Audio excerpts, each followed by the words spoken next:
All right, so you want to learn how to Winston Draft. Well, this video is for people who know how to play Magic the Gathering, but if you don't know how to do that, this video just isn't for you just yet. And if you don't know how to draft, that's okay too. This isn't dependent on anything other than knowing how to play Magic the Gathering and reading cards and so forth. But let's start with, what is Winston Draft? Well, Winston Draft came about when two people wanted to draft, or maybe three people wanted to draft, and the only way you could draft back then was to do the usual pass around the table, open one booster pack at a time, spread around and stuff like that. And you always had 4 to 8 people. And somebody was like, well, what if I just want to draft with my best friend, or just my wife, or just my father, or even 3 people? And so they figured out, well, let's make a way to draft with 2 people. Well, if you don't know what draft is, the idea is that you play Magic the Gathering by opening Magic the Gathering packs, and that's all your resources. You make a deck out of them, and then you play the people who drafted with you, right? So you have limited resources. So that's Winston. The idea is that it usually takes about 15 minutes per person who plays. So if you have 2, it's half an hour. If it's 3, it's 45 minutes and so forth. And I'm going to stop saying 3 people for the sake of simplicity. We're just going to talk about if only 2 people are drafting. But the idea is still there that you can do it with 3 people. Technically, you could do it with as many people as you want, but usually by 4, you should be drafting regularly. That's more ideal and so forth. But hey, you do what you want to do. So the idea is that you have 3 packs per person, and you make those decks. This is what you need. You have the 3 packs, and then you need basic lands.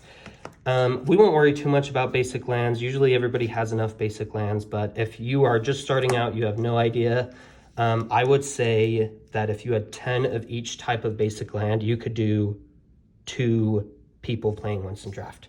If you had 3 people, I'd probably say like 17 per basic, so 17 times the 5 basic lands there are, whatever that is. But usually 50 basic lands, 10 of each type is good enough for 2. Then there's some optional materials you could have, right? If you want sleeves, if you want dice, if you want a playmat, stuff like that. But most people know you can just play Magic the Gathering with none of that. As long as you have basic lands and packs to play with, you can Winston Draft. All right, so let's go into it. How do you Winston Draft? Well, the idea is you go and you just open all 6 of your packs, right? You open your 6 packs. Hopefully, I'm doing a bad example because you can see the top card. The idea is you take out the token, you have the rest of the cards, you set them aside, and then you take each other pack and you keep opening them, and then eventually you make one big pile for them. Again, trying not to look at it. It's all about hidden information. Try not to look, and then you randomize it, right? You shuffle these, you shuffle until you're happy. And the idea is that you just randomize these cards so that you don't have people trying to count cards and trying to figure out where the rare is and so forth. You shuffle this pack and you deal out 4. And before we go forward, I want to just say that there's a couple things that are kind of like optional, in the sense that this is just to have fun, right? This is just a way to draft Magic the Gathering. Whatever you and your whoever you're playing with are happy with certain rules, then change the rules, do whatever you want, right? So for one specific optional thing, I took out the token, right? You always want to take out the token. You could take out the basic land if there is any in your pack. So usually you would flip over, usually the basic land is right beneath the token, depending on what year it is and how crazy Magic the Gathering is going right now.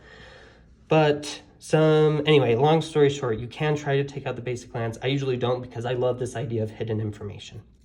And I think it just adds a lot to it. Another optional thing is 3 to 4 piles. I like 4 piles, and it'll make more sense a little later, but I just like 4 piles. Some people do 3. Okay, so let's say we have 2 people playing. We have Gideon and Oko playing, right? So we have Gideon and Oko. Gideon's going to go first, and you can decide, however, rolling dice, flipping a coin, whatever you want to do. Gideon's going to go first. He's going to look at the card furthest from this pile. He's going to look at it, and he's going to decide whether he wants it or not. He's like, oh, it's an artifact land, blah, blah, blah, blah. I don't think I want it. I want an actual card. Then he's going to take a top card from this pile that's shuffled up and stuff. He's going to put it on top of it, and now that's his pile. He's not going to look at the card he puts on top. Then he's going to look at this guy. Oh, awesome, Air Marshal, whatever. Put another card on top. He's going to look at this guy. He doesn't want this guy. Puts another card on top. He looks at him. He goes, I don't want this plant. Puts it up, puts it back, puts it on top. Then, because he didn't pick anything from the pile, he gets a random card on top. And again, Oko doesn't get to see it, but he gets to see it. Awesome, he gets this card. It's Oko's turn. Well, if Oko wants these 2 top cards, awesome. He's going to take those 2 top cards. He's going to replace it, just like Gideon did when he didn't take it. Does that make sense? So either way, whether you take the pack or not, there's another magic card going to take its place. And that's pretty much it, right? And then you just keep going until this pile runs out, right? So if it's Gideon's turn, he's going to look, Kaleidoscorch. I don't know how many colors I'm going to be in a Winston Draft. Air Marshal. You know, I did already pick up this blue-green. I'm going to take it, whatever. Replaces it. Again, not looking. So that's the whole thing. And eventually, you run out of cards, right? Eventually, half these people have a bunch of these cards-ish. Then, the idea is when you start running out of cards, if Gideon doesn't want anything in the pile, right? He looks at these 2 cards, he puts them back. He can't put anything back because that pile's gone. That's okay. It just stays at 2. He looks at this one, he looks at this one. Now, some people say you have to take these last 2 cards, but I just think, hey, if you don't want to take them, then just put them back and you didn't get any cards that turn, right? If I were you, I would just always take the last pile because you don't have more options after that. And then it keeps going until everybody pulls out the cards, right? As soon as there's only 2 piles, then there's just 2 piles. The next person goes and so forth. Then you have all your cards to draft with and making a Magic the Gathering deck and everything from there is pretty self-explanatory if you already know how to play Magic. What's cool about this Winston Draft is that unlike regular drafting, people can end up with different cards, right? If you're more picky and you want to just see as many cards as you can, well, then you're going to end up with less cards, and I hope you still do good enough as you can. So Winston Drafting is not the only 2 to 3 player drafting thing, drafting format, if you will. Another one would be Winchester. I think that it's faster, but there's no hidden information in it. And again, this isn't the video to explain other ones, but to compare, there's like a FOF, but I know that, let's see, not FOF, as in Fact or Fiction, FOF.